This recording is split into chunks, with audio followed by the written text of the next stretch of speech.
dragons, and I made the sign dragon. It's like fire is coming out of the dragon's mouth, and that's what's happening on my little puppet here as well. That's right. He's having some fire coming out of his mouth. He's a fire-breathing dragon. That's right.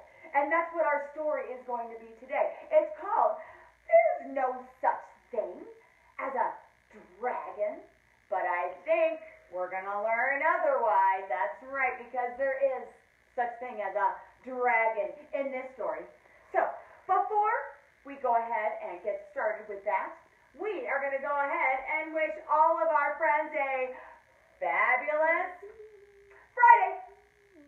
So let's do it together as a team. And a one, and a two, and a three.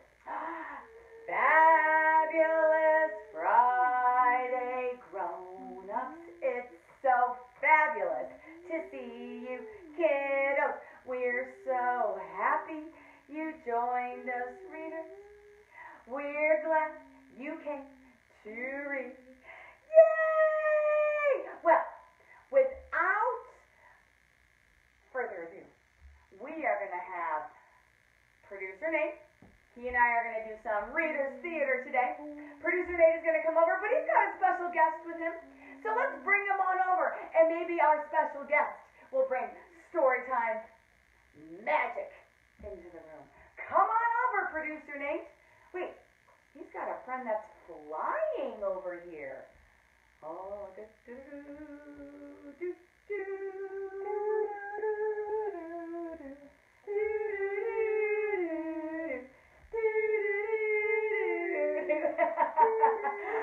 What does producer Nate have on his lap?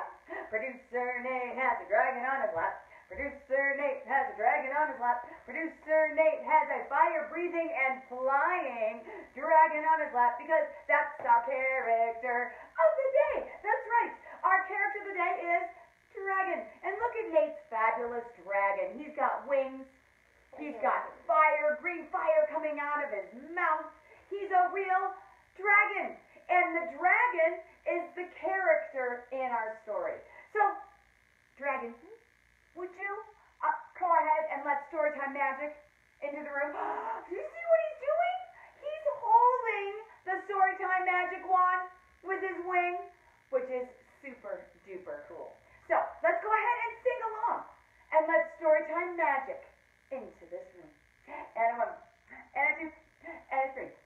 It's story time right now. Yay! Story time. Yay! Story time. Yay! It is story time right now. Yay! Let's read our book. Thank you, Dragon. I believe in you. I believe that you exist. I believe that there is such thing as a dragon.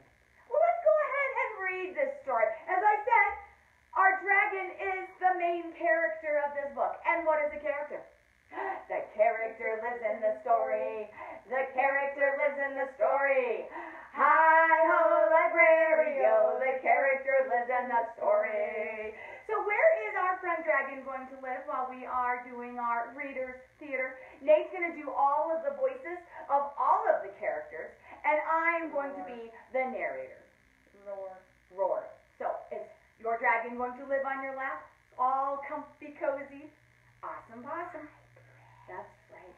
That's right. Your precious. There is no such thing as a dragon. That's right. I think I see a dragon now. Now this dragon is different from this dragon. This dragon is G-R-E-E-N green. G-R-E-E-N green. G-R-E-E-N green. That dragon is so green, green, green. This dragon is O-R-A-N-G-E. O-R-A-N-G-E. O-R-A-N-G-E. This dragon is orange, orange, orange. It looks a little red to me. Well, kind of reddish and orange. It's definitely a hot color, whereas this dragon is a cold color. That's right. Well, Billy Bixby was rather surprised when he woke up one morning and found a dragon in his room. It was a small dragon, about the size around the foot of Billy's bed. And he's saying, hi, hi, that's right, the pat pat. The dragon wagged his tail happily when Billy patted his what? His head. That's right. Just like Nate is patting his dragon on the head. Billy went downstairs to tell his mommy, there's no such thing as a dragon, said Billy's mommy. And she said it like she meant it. She truly does not believe there's any such thing as a dragon. Billy went back to his room and began to dress. The dragon came close to Billy and wagged its tail. But Billy did not pat it. If there's no such thing as something, it's silly to pat it on the head. Billy washed his face and hands and went down to breakfast. The dragon went along. It was bigger now, almost the size of a dog. Look at that, he's just getting a little bit bigger, a little bit bigger. And he's kind of acting like a dog too. Look, he's kind of getting silly with Billy's jammies. He's helping him put on his shoes. And look, he's rubbing up against his leg, wanting to say, hey, I would like a little pat, please. And then he followed Billy downstairs to breakfast. And Billy sat down at the table. The dragon sat on the table. That sort of thing is usually not permitted. But there wasn't much Billy's mommy could do about it. She had already said there was no such thing as a dragon. And if there's no such thing as a dragon, you can't tell it to get off of a table, right? No. Mommy made some pancakes for Billy, but the dragon ate them all. Mommy made some more pancakes, but the dragon ate those too. Mommy kept making pancakes until she ran out of pancake batter. Billy only got one. Uno, that's right. But he said that was all he really wanted anyway. Billy went upstairs to brush his teeth. Mommy started clearing the table. The dragon, who was quite as big as Mommy by now, made himself comfortable on the hall rug and went to sleep. By the time Billy came back downstairs, the dragon had grown so much he filled the whole hallway. Oh my goodness. Billy had to go around by way of the living room to get to where his mommy was. And Billy said, I didn't know that dragon grew so fast. that's right, Billy didn't know that dragons grew so fast.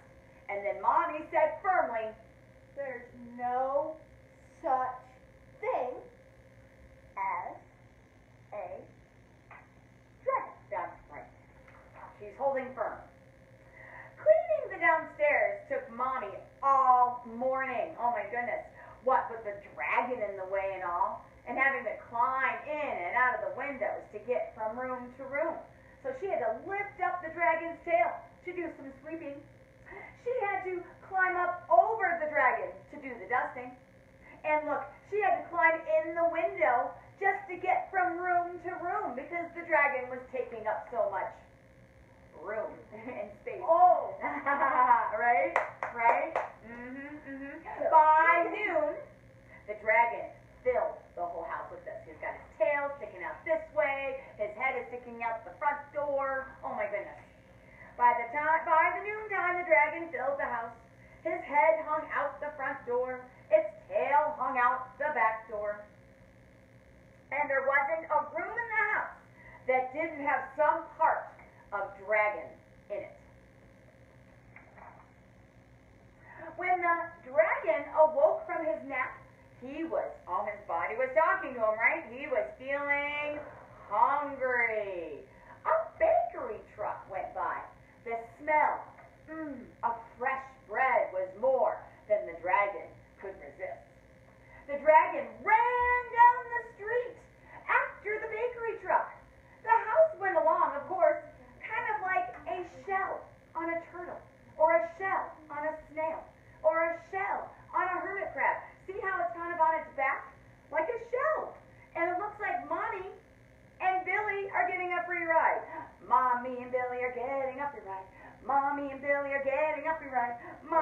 Billy are getting a ride from their friend, the dragon.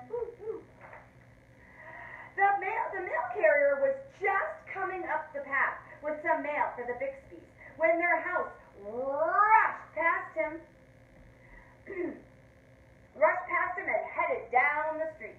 He chased the Bixby's house for a few blocks, but he could not catch it. See, look at him go. He's going super duper fast. There's the mail carrier saying, "Hey, wait, I have the mail for you." Mr. Bixby got into his car and went looking for the house. He studied all the houses as he drove. What do we call that? Oops-a-daisy. So this is why Nate is so important, because he's the one who tells me. Oh, there it is. I skipped this whole page right here. When Mr. Bixby came home for lunch, thank you, Nate. When Mr. Bixby came home for lunch, the first thing he noticed was that the house was gone. Where did it go? Where could it be? Luckily, one of the neighbors was able. We will get started. Mr. Bixby got into his car and went looking for the house. He studied all the houses as he drove along. Finally, he saw that what looked familiar. Billy and Mrs. Bixby were waving from the upstairs window. Do you see him? There he is, and there's the dragon. He's eating all that fresh bread from the bakery truck. And there they are waving, and there's Mr. Bixby in his car saying, "Hey, there you are." And oh, look at the bakery driver. I don't know if he's feeling too good about what happened there. His truck had tipped over and all the bread is out, and the dragon is eating all of the bread. That's right, yummy, yummy, yummy. Mr. Bixby climbed over the dragon's head and onto the porch roof and through the upstairs window. And Mr. Bixby asked,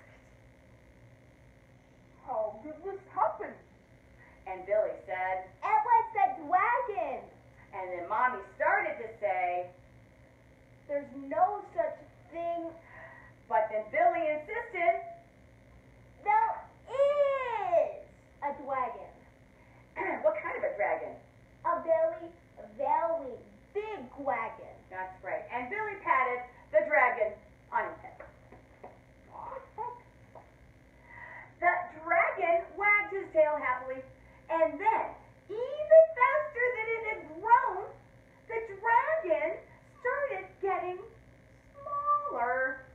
Soon it was kitten-sized again. So he's starting to get smaller, shrinking, and now he's even smaller than his friend Billy. And then Mommy said, I don't mind a dragon this size. Why did it have to grow so big? and then Billy said, I'm not sure.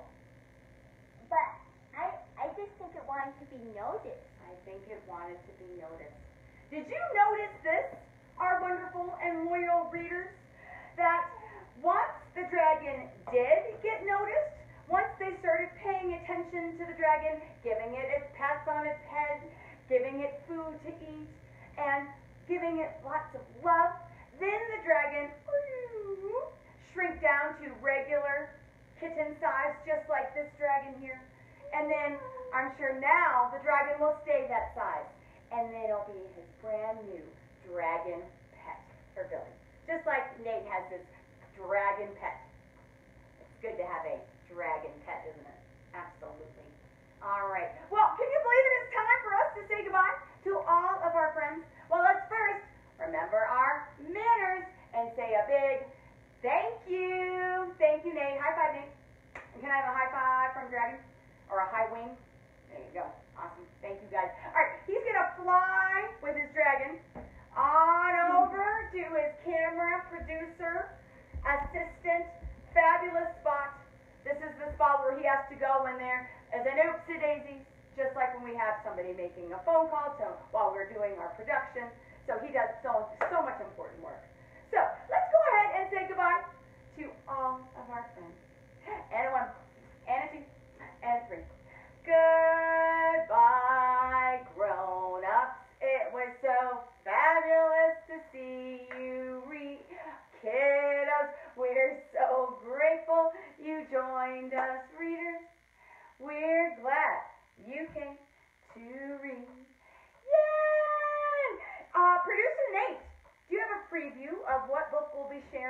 Monday. Yes, we're having Miss Kim Storytime, even though it's Labor Day. I hope you can join us. It is dun dun dun dun dun. Yes, it's the book by Leo Leone, and it's called, I'm going to do it with my jazz hands, Nate, so lift up the book.